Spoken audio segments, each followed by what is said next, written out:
Hello दोस्तों, कैसे हो? Good evening. आशा करता हूँ सब ठीक होंगे। और सर्वप्रथम क्लास स्टार्ट करने से पहले आपको सलाह कि जो वायरल फीवर चल रहा है उसको अपने आप को सेफ बचाना। तो दोस्तों, हम 12th हिस्ट्री का 4th चैप्टर यानी कि जो भारतीय इतिहास के विषय भाग 1 यानी कि एंशिएंट हिस्ट्री का हम लास्ट चैप्टर पढ़ रहे हैं। कल हमने तुलनात्मक देखा था। आई होप आपको अच्छा लगा होगा। अब हम 4th चैप्टर को स्टार्ट कर रहे हैं। उससे आप बिल्कुल भी टेंशन ना ले, क्योंकि मैं जो पिछले चैप्टर हैं उनसे भी उनको कोरिलेट करके चलूंगा, तो आपको कोई परेशानी नहीं होगी। रिवीजन होता रहेगा, क्वेश्चन आंसर चलते रहेंगे। आज थोड़ी सी तबीयत नरम है तो इसलिए ज्यादा बोल नहीं पाऊंगा, तो डायरेक्ट हम टॉपिक पे आते हैं। 4th चैप्टर है हमारा विचारक, विश्वास और इमारतें, यानी कि विचारक, विश्वास और इमारतें। इसमें हम किसका पढ़ेंगे? सांस्कृतिक विकास। यानी कि कल हमने तुलनात्मक में देखा था कि फैल और कब से कब तक का है? 600 ईसा पूर्व से 600 ईस्वी के मध्य। तो तीनों चैप्टर एक ही कालक्रम में चल रहे हैं। चैप्टर नंबर 2, चैप्टर नंबर 3 और चैप्टर नंबर 4। ये तीनों ही चैप्टर एक ही कालक्रम में चल रहे हैं। पहले चैप्टर में हमने पढ़ा राजनीतिक और आर्थिक दृष्टिकोण। दूसरे चैप्टर में हमने सामाजिक पहलू पर चर्चा की, जिसमें महाभारत को बेस्ट बनाया था। और 3rd चैप्टर में हम सांस्कृतिक महत्व को समझेंगे। तो देखो, इतिहासकार विचार व विश्वासों की दुनिया के पुनर्निर्माण में, यानी कि दोस्तों हम चल रहे हैं मतलब 1000 साल की लंबी यात्रा करेंगे इस चैप्टर के अंदर, जो हमने पहले भी 2 चैप्टरों में की है। तो देखो, जो इतिहासकार है यानी कि वो विचार और विश्वास, यानी कि जो विचार और विश्वास होते हैं उनको पुनर्निर्मित या पुनर्निर्माण के लिए कौन कौन से साधन काम में लेते हैं, या फिर इस चैप्टर में हम देखेंगे कौन कौन से इतिहासकार ने साधन काम में लिए हैं। तो दोस्तों, ये क्वेश्चन है, इंपोर्टेंट क्वेश्चन भी है कि इतिहासकार विचार और विश्वासों की दुनिया का पुनर्निर्माण के लिए कौन कौन से साधन काम में लेता है। तो पहला तो है बौद्ध धर्म, दूसरा जैन धर्म और तीसरा है ब्राह्मण ग्रंथ। जो हमने ब्राह्मण ग्रंथों के बारे में कुछ कुछ अध्ययन हमने पिछले चैप्टर में किया था। बौद्ध धर्म भी हमारे पिछले चैप्टर में लगभग स्टार्ट हो गया था, क्योंकि बौद्ध धर्म की उत्पत्ति यानी कि स्पेसिफिक इस चैप्टर में अगर धर्म के बारे में डिटेल से हम देखेंगे तो वो बौद्ध धर्म है। क्योंकि बौद्ध धर्म की जो उत्पत्ति थी वो जो मतलब सामाजिक नियम थे उस समय, तो उनके मतलब जो वर्ण व्यवस्था थी और गोत्र व्यवस्था थी, जाति व्यवस्था थी, उनके खिलाफ, यानी कि वो जो ब्राह्मणीय पद्धति में जन्म आधारित बताते हैं कि जो जिस वर्ण में जन्म लेगा वो उसी वर्ण में रहेगा, चाहे वो कितना ही बुद्धिमान हो या फिर कितना ही मतलब बुद्धिहीन हो। लेकिन बौद्ध धर्म का मानना था कि व्यक्ति की सामाजिक जो प्रतिष्ठा है वो जन्म के बजाय कर्म पर आधारित होनी चाहिए। तो हम जो विचारक, जो इतिहासकार हैं, विचारों विश्वासों को पुनर्निर्मित करने के लिए जैन धर्म, बौद्ध धर्म और ब्राह्मणिक ग्रंथों के अतिरिक्त क्या लेते हैं? इमारतें और अभिलेख को भी शामिल करते हैं, यानी कि पुरावस्तुओं को भी वो अपने इस पुनर्निर्माण में शामिल करते हैं। अब जैसे इमारतें हैं, अभिलेख हैं, पुरावस्तु आ गई, तो इन निर्माण में इनको भी शामिल करते हैं। तो दोस्तों, अब हम देखते हैं कि जो महत्वपूर्ण है यहाँ से, यानी कि दोस्तों हम यहाँ से 1 नंबर का क्वेश्चन भी है, इसमें रिक्तस्थान भी है और 2 नंबर का भी है, और ये क्वेश्चन 3 नंबर का भी आ सकता है। 4 नंबर का मतलब निबंधात्मक नहीं है, लेकिन ये 3 नंबर तक के क्वेश्चन में आ सकता है। तो ध्यान से देखना दोस्तों, आज आप थोड़ा ध्यान लगा लो। सांची का स्तूप, यानी कि जो हमारा चैप्टर स्टार्ट हो रहा है सांची के स्तूप से। अब देखो सांची का स्तूप इतना महत्वपूर्ण क्यों है, जैसे जैसे हम आगे बढ़ेंगे आपको समझ में आता चला जाएगा और एंड में आपको बिल्कुल ही क्लियर हो जाएगा, क्योंकि ये सबसे सुरक्षित है। यानी कि हम देखते हैं कि वर्तमान कंडीशन में सबसे सुरक्षित स्तूप या अभिलेखों में से सबसे सुरक्षित है सांची का स्तूप। तो देखो सांची की एक झलक, या सांची 19वीं सदी में, यानी कि सांची की हम एक झलक देखते हैं और 19वीं सदी में सांची के बारे में पढ़ते हैं। देखो सांची की जो लोकेशन है, जो वर्तमान में भी आपको ध्यान रखना है, ये क्वेश्चन बोर्ड के मॉडल पेपर में डाला हुआ था पहले, कि जो भोपाल राज्य प्राचीन अवशेषों में, यानी कि उस समय जो भोपाल राज्य था, यानी कि जो भोपाल राज्य था उसमें ये प्राचीन अवशेष मिले थे। मतलब सांची कनखेड़ा की इमारतें, यानी कि जो सांची है वो है कनखेड़ा, जो भोपाल राज्य में आता था, कनखेड़ा गांव में स्थित है। या हम कह सकते हैं कि ये जो कनखेड़ा है, यहाँ पर ध्यान देना, ये कनखेड़ा गांव है जहां पर सांची का स्तूप है, जो पहाड़ी की तलहटी में बसा हुआ है। अब देखो हम यहाँ पर लोकेशन देखते हैं कि जो सांची के स्तूप की भोपाल से क्या लोकेशन है। यहां से अमूमन क्वेश्चन पूछ सकता है कि जो भोपाल राज्य था प्राचीन, उससे सांची की अवस्थिति क्या है, या सांची की स्थिति या लोकेशन क्या है। तो देखो भोपाल से 20 मील दूर उत्तर, यानी कि भोपाल से जब हम उत्तर पूर्व दिशा में 20 मील की दूरी तय करने के बाद में हम कनखेड़ा, जहां पर सांची का स्तूप है, वहां पहुंचते हैं। तो स्थिति आ गई। यहाँ पर क्या क्या है मैंने ये देखना, एक तो पत्थर की वस्तुएं जो कनखेड़ा में है, यहाँ पर पत्थर की वस्तुएं, बुद्ध की मूर्तियां और एक प्राचीन तोरण द्वार। तो देखो यहां से क्वेश्चन बनता है कि जो कनखेड़ा में अवस्थित है वहां पर क्या क्या है। तो पत्थर की वस्तुएं हैं, बुद्ध की मूर्तियां हैं और एक प्राचीन तोरण द्वार है, जो मतलब मेन गेट पे होता है तोरण द्वार वो। अब देखो यहां हमने जो सांची की अवस्थिति थी या स्थिति थी, ये जो लोकेशन थी, उसको हमने देखा कि जो भोपाल राज्य था प्राचीन काल में, भोपाल राज्य था, उसके कनखेड़ा गांव में स्थित है, जो भोपाल से 20 मील की दूरी पर उत्तर पूर्व दिशा में है। अब देखो इसको वर्तमान में जोड़कर पूछता है, जो बोर्ड ने मॉडल पेपर में भी डाला था, कि जो सांची का स्तूप है वो वर्तमान में किस राज्य में अवस्थित है। तो दोस्तों भोपाल है, भोपाल कहाँ है, एमपी में है, तो सांची का स्तूप कहाँ है, एमपी में। फिर है, अब हम इसमें जो विशेष फैक्ट है कि अब इसमें आया अलेक्जेंडर कनिंघम।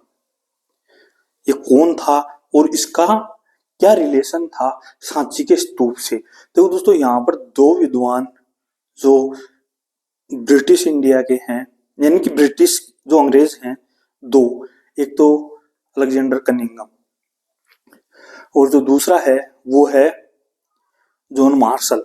अब आप इसको याद करो दोस्तों कि जो अलेक्जेंडर कनिंघम और जो जॉन मार्शल है उनको हमने कहाँ पढ़ा था। बस यही तो है, मैंने कहा था कि मैं कैसी भी परिस्थिति में हो, मुझे सिर्फ आप 30 मिनट 24 घंटे में 30 मिनट दे दो एग्जाम तक, तो हमारा मतलब 30 मिनट में ही सब कुछ कवर हो जाएगा। तो याद करो कि हमने कनिंघम और जॉन मार्शल को कहाँ पढ़ा था, उससे रिलेटेड करो। तो दोस्तों हमने अलेक्जेंडर कनिंघम और जॉन मार्शल को हमने हड़प्पा सिविलाइजेशन में पढ़ा था।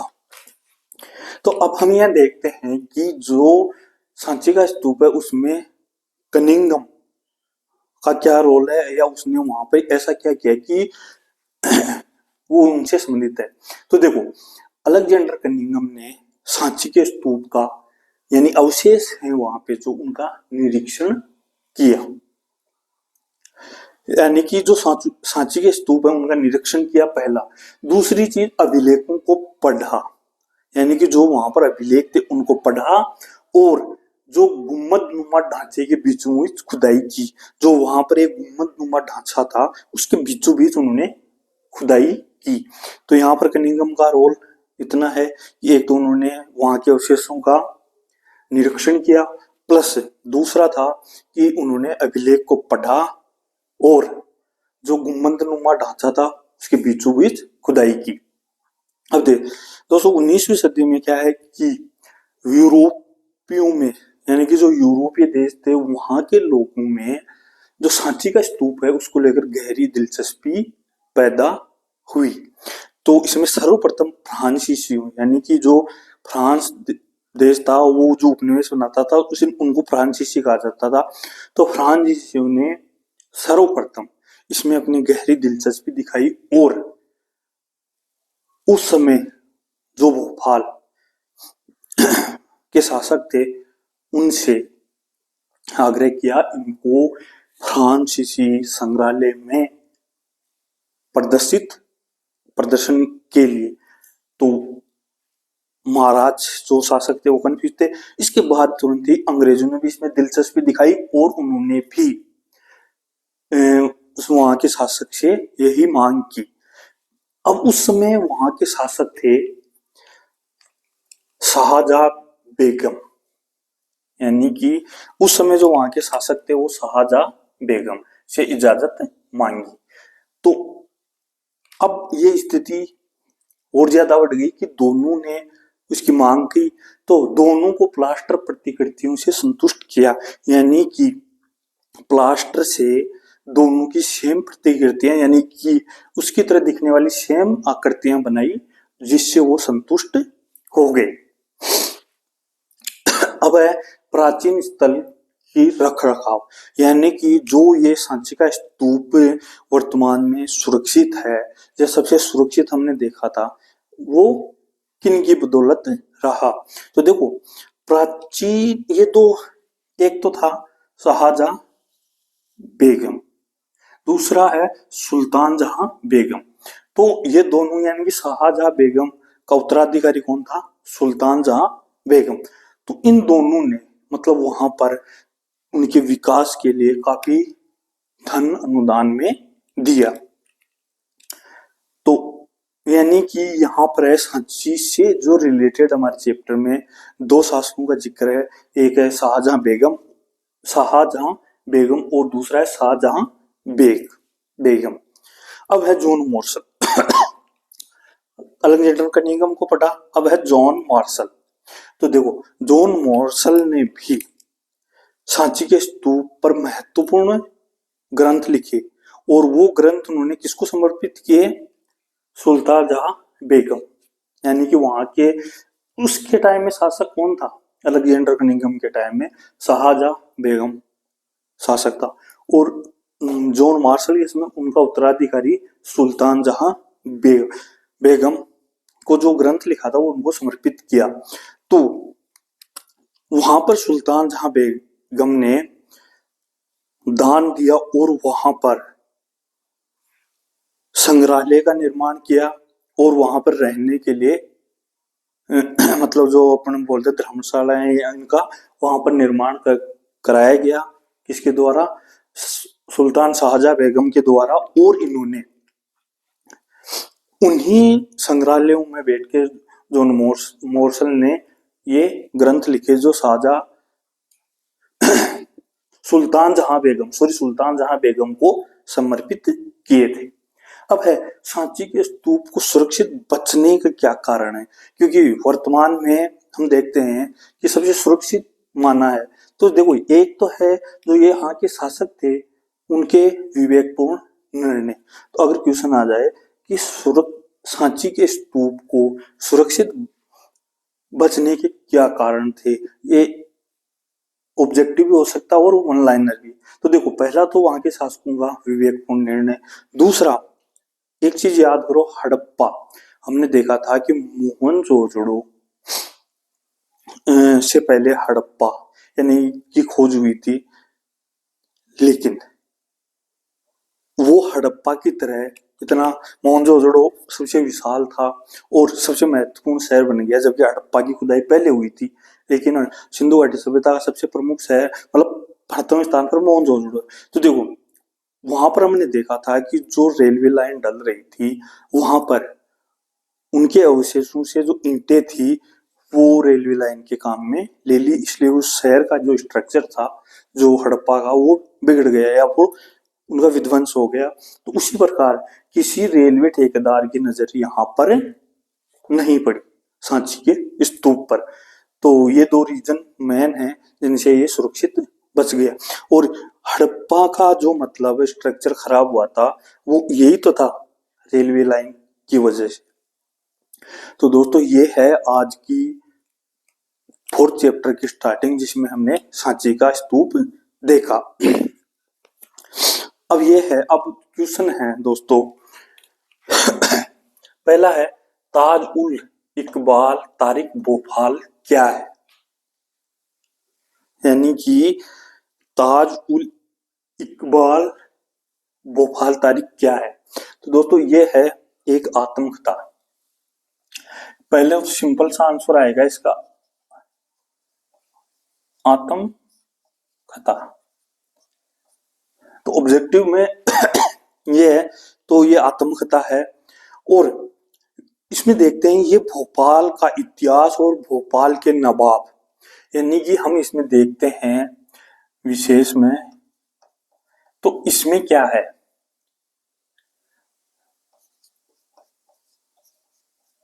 भोपाल का इतिहास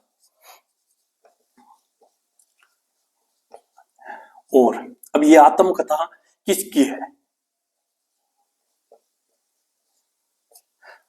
आत्मकथा तो हमने बोल दी, आत्मकथा किसी व्यक्ति विशेष की ही होती है। तो ये है भोपाल के नवाब, यानी कि वहां के शासक थे शाहजहां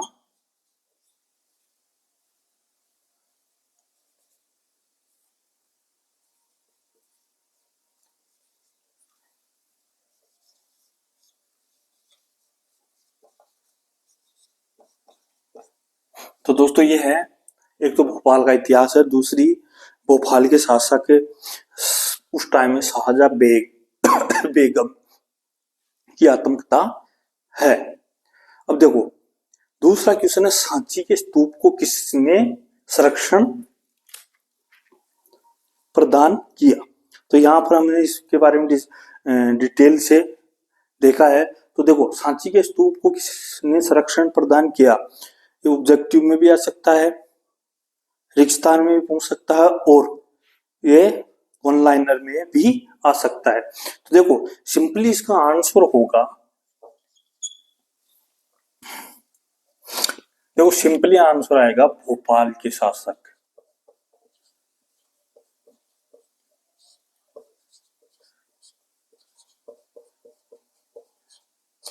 अब इनमें भी हम देखते हैं भोपाल के शासक थे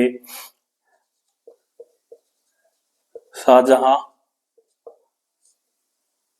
बेगम और उनका जो उत्तराधिकारी था सुल्तान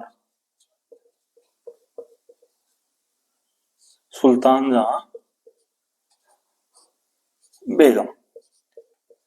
तो दोस्तों सांची के स्तूप को किसने संरक्षण प्रदान किया? तो भोपाल, वैसे भोपाल के शासक आएगा और पर्टिकुलर नाम पूछे तो शाहजहां बेगम और सुल्तान जहां बेगम जो उनका उत्तराधिकारी था। अब सबसे इंपॉर्टेंट है कि अलेक्जेंडर कौन थे? तो देखो सिंपल जो आंसर आएगा वो तो है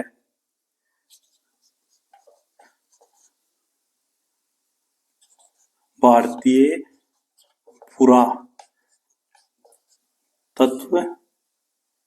के जनक, यानी कि अलेक्जेंडर कनिंघम थे कि भारत का जो पुरातात्विक विभाग है या उसके जनक थे। अब है भारतीय पुरातात्विक विशेष आएगा इसमें। पहला है भारतीय पुरातत्व विभाग की स्थापना।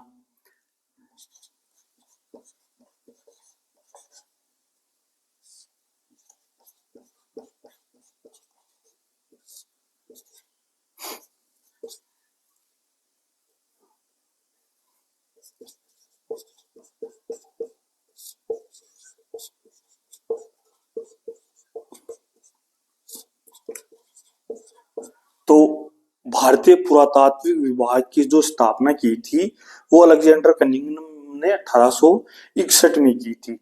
और दूसरा है सर्वप्रथम हड़प्पा मोहर इन्होंने खोजी थी। सर्वप्रथम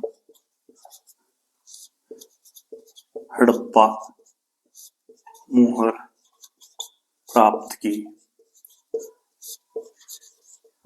कब? 1853 में। तो दोस्तों ध्यान रखना कि सर्वप्रथम 1853 में हड़प्पा में मोहर जो सर्वप्रथम प्राप्त की थी वो किसने की थी? अलेक्जेंडर कनिंघम ने। और हमने ये देखा था कि जो हड़प्पा के बारे में, हड़प्पा सभ्यता के बारे में फर्स्ट चैप्टर में हमने उनके भ्रम भी थी, कनिंघम के क्या भ्रम थे। और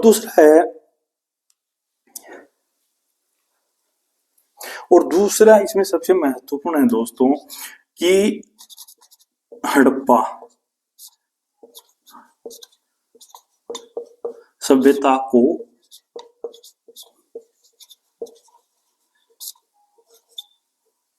विश्व पटल, यानी कि जो हड़प्पा सभ्यता है उसको सर्वप्रथम विश्व पटल पर रखा। यानी कि जो हड़प्पा सभ्यता है उसको सर्वप्रथम विश्व पटल पर, जो यानी कि विश्व के मानचित्र में जहां पुरातात्विक विभाग मतलब जो सभ्यताएं हैं उनमें सर्वप्रथम अलेक्जेंडर कनिंघम ने विश्व पटल पर रखा था। और दूसरा है सांची के स्तूपों का निरीक्षण, यानी कि चौथा इसमें आ जाएगा सांची के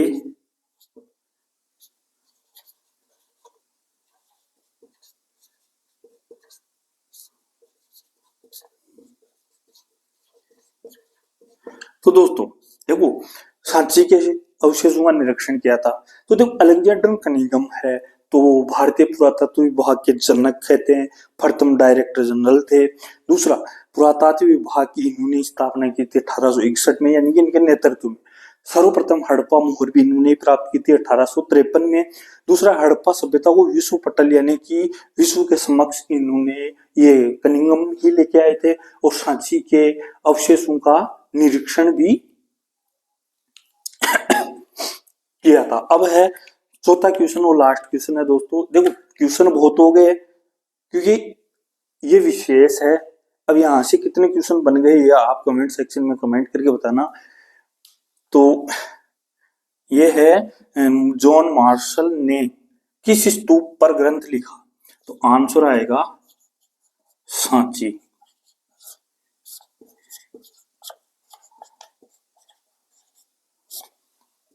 अब दोस्तों जॉन मार्शल को हम देख ही रहे हैं तो अब इसके बारे में विशेष क्या है? तो दोस्तों जॉन मार्शल की एक बुक है। पहला तो है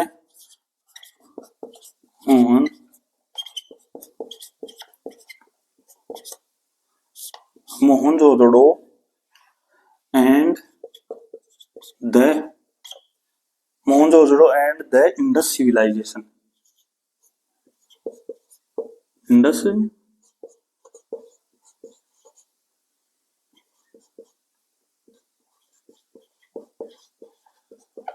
यानी कि इंडस सिविलाइजेशन इनकी बुक है।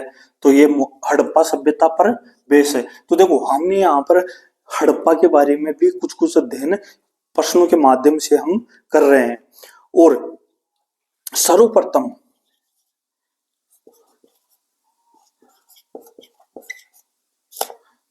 सर्वप्रथम में हड़प्पा सभ्यता को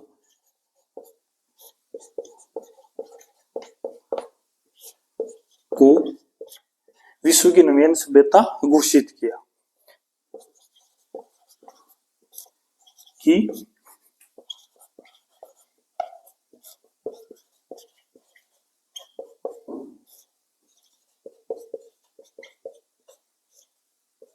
यानी कि ये 1924 में लंदन वीकली एक पत्रिका थी, उसमें इसका प्रकाशन करवाया 1924 में। तो 1924 में हड़प्पा सभ्यता को मेसोपोटामिया इनकी तरह एक नवीन सभ्यता का दर्जा दिलवाया।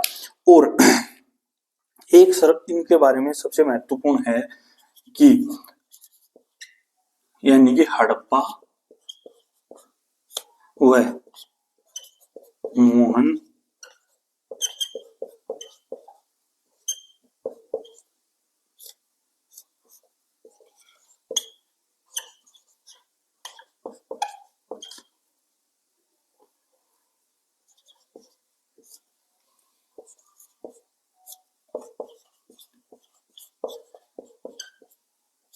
यानी कि जो हड़प्पा और मोहनजोदड़ो की जो खुदाई हुई थी उनके इनके निरीक्षण या फिर इनके निर्देशन में ही इनकी हुई थी, दोनों की, मतलब हड़प्पा और मोहनजोदड़ो की खुदाई। तो दोस्तों आज के लिए ये था। कैसा लगा कमेंट करके कमेंट बताना, कमेंट में बता देना। जो भी है लाइक करना, अच्छा लगा सब्सक्राइब करना और शेयर करना, ताकि अन्य छोटे भाई बहनों को भी फायदा मिल सके। और सर मैंने पहले सर्वप्रथम ये बोला था, अब भी ये बोल रहा हूँ कि जो वायरल चल रहा है इसको इस वायरल से अपने आप को सेफ रखना। तो आज के लिए इतना ही, कल मिलते हैं। कल है विशेष अपना ट्यूशन सीरीज, तो कल इस तरह से हम ट्यूशन सॉल्व करेंगे। ओके, धन्यवाद।